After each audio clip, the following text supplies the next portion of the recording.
બધાને મજામાં ને? હજુ આજે આપણે 8મા ધોરણની અંદર પ્રહેલિકા એટલે કે ઉખાણા, ખાસ યાદ રાખજો. પ્રહેલિકા હા શબ્દનો અર્થ થાય છે ઉખાણા. ક્લાસની અંદર આપણે હોત બધાય સાથે તો હું તમને પણ પૂછેત ઘણા ઉખાણા, તમે ઘણા ઉખાણા મને પણ પૂછેત. મજા આવે બધાને ઉખાણા વિશે ચર્ચા વિચારણા કરવાની. પણ અત્યારે એવું શક્ય નથી, એટલે આપણે ઓનલાઈન લેક્ચર જે છે આપણે ભણીએ છીએ એના દ્વારા અભ્યાસ કરીએ છીએ. તો ઉખાણા તમને ખબર જ છે, કોઈ વસ્તુ હોય અથવા કોઈ એવું પક્ષી હોય એના વિશે આપણે ઉખાણા કરતા હોઈએ છીએ, આડકતરી રીતે એનો ખ્યાલ આપતા હોઈએ છીએ અને એના વિશે તમારે કહેવાનું હોય છે કોના વિશે વાત કરે છે. તો એની જેમ આપણો પહેલો શ્લોક છે એ પણ કંઈક એવો જ છે કે એક ચક્ષુનો કાકહ અયમ, એટલે કે એક આંખવાળો છું પણ કાગડો નથી. શું કે છે? એક ચક્ષુહુ, એક આંખવાળો. ચક્ષુનો શબ્દનો અર્થ શું થાય? આંખ. અને ન નો અર્થ કરવાનો છે નથી, એટલે એક આંખવાળો છું. ન કાકહ અયમ, અયમ એટલે આ કાગડો નથી. બિલમ ઈચ્છન પન્નગહ, બિલમ ઈચ્છન શબ્દનો અર્થ થાય છે દરમાં જવાની ઈચ્છા ધરાવતો. બિલ એટલે કે દરમાં જવાની ઈચ્છા ધરાવતો. પન્નગહ શબ્દનો અર્થ થાય છે સાપ. ન પન્નગહ, સાપ નથી. ખાસ યાદ રાખજો, અહીંયા જો સંધિ છૂટી પડે છે, સંધિ છૂટી પાડો તો જ તમને ખરેખર શબ્દનો અર્થ છે એ સમજાય. ફરી એકવાર જોઈ લઈએ આપણે. એક ચક્ષુહુ ન, એક આંખવાળો છું. ન કાકહ અયમ, આ કાગડો નથી. બિલમ ઈચ્છન, બિલમાં જવાની ઈચ્છાવાળો છે અથવા દરમાં જવાની ઈચ્છાવાળો છે, પણ છેલ્લે ન છે એનો અનુવાદ પાછળ લેવાનો છે, એટલે કે ન પન્નગહ, સાપ નથી. એક આંખવાળો છે છતાં કાગડો નથી. બિલમાં જવાની એટલે દરમાં જવાની ઈચ્છાવાળો છે છતાં સાપ નથી. ક્ષીયતે વર્ધતે ચ એવ ન સમુદ્રો ન ચંદ્રમા. શું કહે છે? ક્ષીયતે, ક્ષીયત શબ્દ છે એનો અર્થ થાય છે ઘટે છે. વર્ધતે એટલે વધે છે. ન સમુદ્ર ન ચંદ્રમાં, સમુદ્ર નથી અને ચંદ્રમાં પણ નથી. તો એ કોણ? શું કે છે? સમુદ્રની જેમ વધે છે, ચંદ્રમાની જેમ. કે તમને ખ્યાલ છે ચંદ્રમાં છે એનું અજવાળું 15 દિવસ હોય અને 15 દિવસ એટલે 15 દિવસ ઓછું હોય, 15 દિવસ વધારે હોય.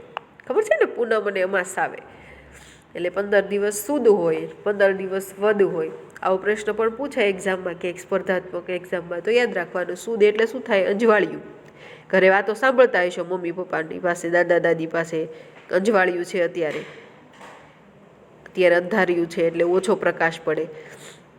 તો એ જ કહે છે કે ચંદ્રમાં નથી. ચંદ્રમાનું અજવાળું જેમ વધે અને ઘટે એમ એ વાત સાચી, પણ અહીંયા હું ચંદ્રમાં પણ નથી.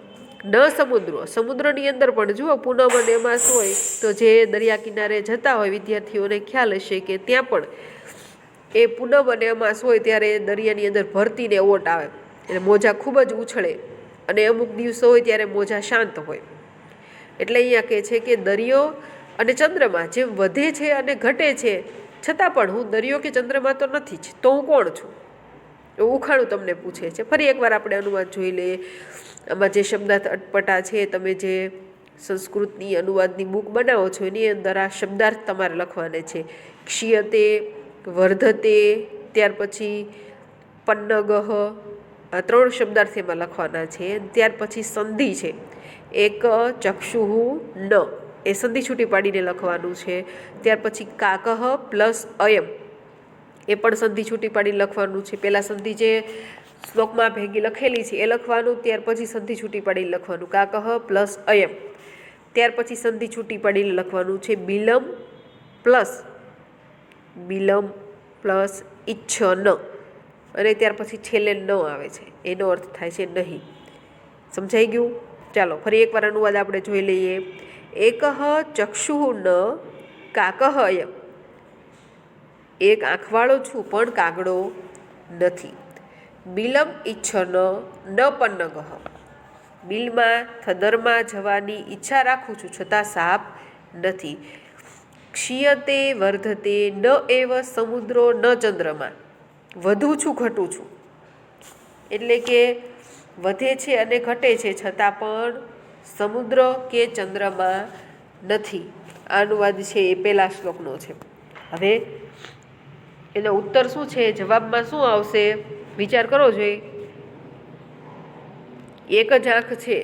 એક આંખ કોને હોય? કોઈને હોય? એકેય પક્ષીને એક આંખ હોય?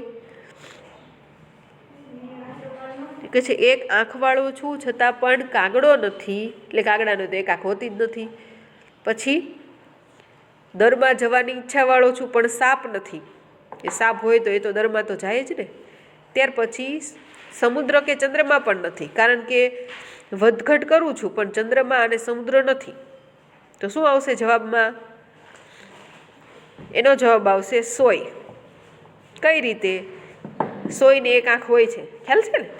એક નાકું હોય એટલે કે છે કાગડો નથી પણ હું સોય છું. બિલમાં જવાની ઈચ્છાવાળો છું, એટલે સોયની અંદર આપણે જે દોરો પરોવીએ એ દોરો છું. દોરો હોય એ આપણે સોયનું નાકું હોય એટલે એક આંખવાળો. ત્યાર પછી કે છે કે કપડું સીવતી વખતે આપણે તે કપડામાં જાય ત્યારે ઘટે છે અને વધે છે. એટલે જવાબ આવશે અહીંયા સોય. સોયનું જે આખી સોય જ આવી છે. સોયની એક આંખ હોય, બિલમાં જવાની ઈચ્છા એટલે સોયનું નાકું, એની અંદર આપણે દોરો પરોવ્યો એટલે બિલમાં જવાની ઈચ્છાવાળો. ત્યાર પછી વધે અને ઘટે છે એનો અર્થ કરવાનો કે સોય આપણે જ્યારે સોયથી કંઈ પણ સાંધીએ ત્યારે જે ટાંકા લઈએ, અમુક નાના ટાંકા લઈએ, મોટા ટાંકા લઈએ એટલે વધે છે અને ઘટે છે. સમજાઈ ગયું? એનો જવાબ સોય શા માટે આવ્યો? એક છેલ્લી વાર અનુવાદ કરી લઈએ, ત્યાર પછી બીજો શ્લોક જોઈએ આપણે. એકઃ ચક્ષુઃ ન કાકઃ અયમ બિલમ ઇચ્છન પન્નગઃ ક્ષીયતે વર્ધતે ચ એવ ન સમુદ્રો ન ચંદ્રમઃ. એટલે કે આ એક આંખવાળો છે છતાં પણ કાગડો નથી. દરમાં જવાની ઈચ્છાવાળો છે છતાં સાપ નથી. ઘટે છે, વધે છે છતાં સમુદ્ર કે ચંદ્રમાં નથી. આવડી ગયું બધાઈને? ચાલો બીજો શ્લોક છે. ચતુર્મુખો ન ચ બ્રહ્મા. 4 મુખવાળો છું પણ બ્રહ્મા નથી. બ્રહ્માજીને જેણે જોયા હશે, એટલે કોઈ સાચું તો ન જોયા હોય પણ તમે સિરિયલ જોતા હોય, ધાર્મિક સિરિયલોની અંદર હોય જ તે બ્રહ્માજી. જોયું ને? ઘણા બધા મુખ તમને જોવા મળશે. એટલે અહીંયા કે છે બ્રહ્માજી નથી. શા માટે? કારણ કે હું 4 મુખવાળો નથી એટલે બ્રહ્માજી નથી. વૃષ આરૂઢો ન ચ શંકર. શંકર ભગવાન શેના ઉપર આરૂઢ થાય છે? કેટલાને ખ્યાલ છે? શેના ઉપર થાય? પોઠિયા ઉપર.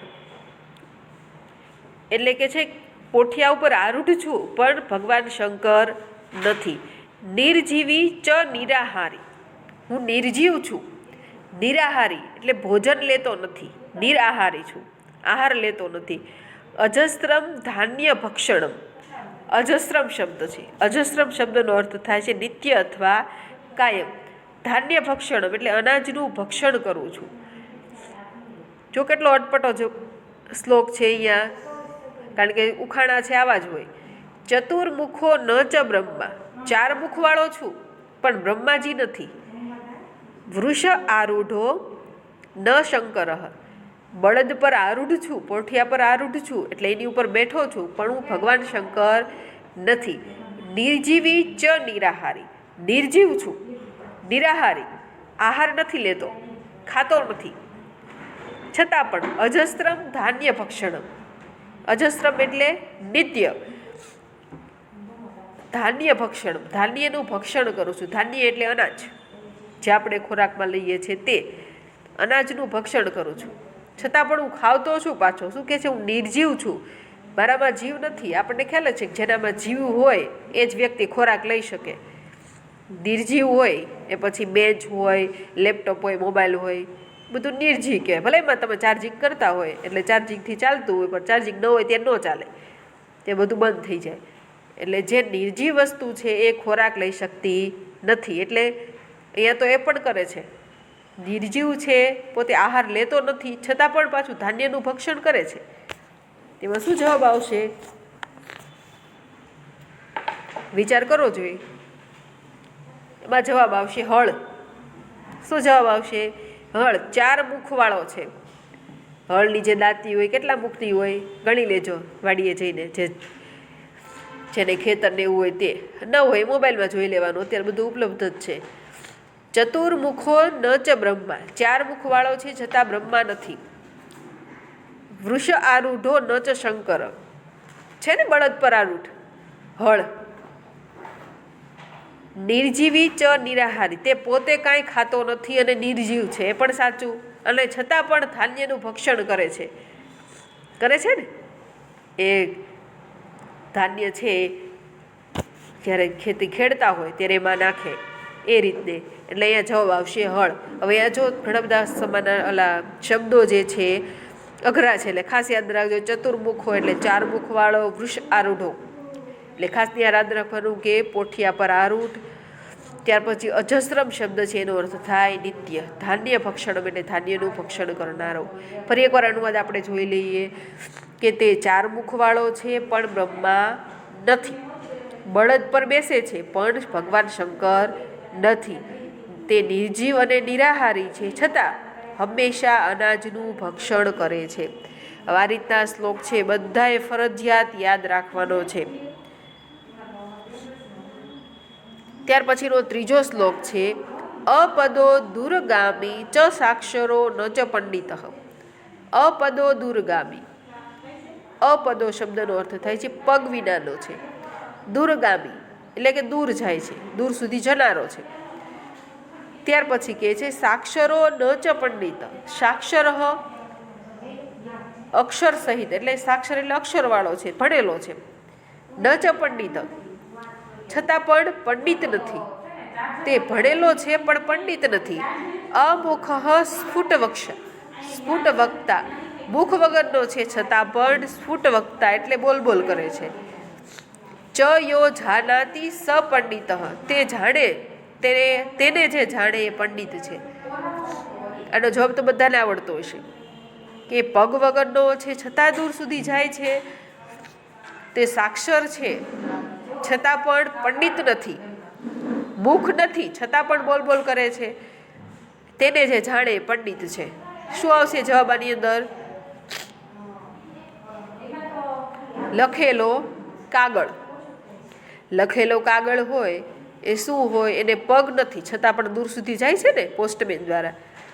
ત્યાર પછી સાક્ષર છે છતાં પણ એ પંડિત નથી, એનામાં અક્ષરો લખેલા છે, શબ્દો લખેલા છે, એટલે એ સાક્ષર છે પણ પંડિત નથી.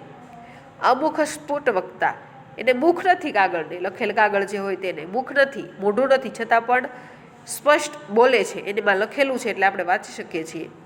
અને એને જે જાણે તે પંડિત. સમજાઈ ગયું? ફરી એકવાર જોઈ લઈએ કે તે પગ વિનાનો છે પણ દૂર સુધી જનારો છે. પગ વિનાનો છે છતાં પણ દૂર સુધી જાય છે. સાક્ષર છે પણ પંડિત નથી, તેને મુખ નથી છતાં પણ સ્પષ્ટ બોલે છે, તેને જે જાણે તે પંડિત છે. હવે આપણે આવતા લેક્ચરમાં મળશું ત્યારે આ 3 શ્લોક છે બધાય અનુવાદ છે સરસ મજાનો તમારી બુકની અંદર લખી નાખ્યો હોય છે અને યાદ પણ કરી નાખ્યો હોય છે. આવતા લેક્ચરમાં મળશું ત્યારે આપણે પછીનો 4th, 5th અને 6th શ્લોક છે એનો અનુવાદ કરીશું.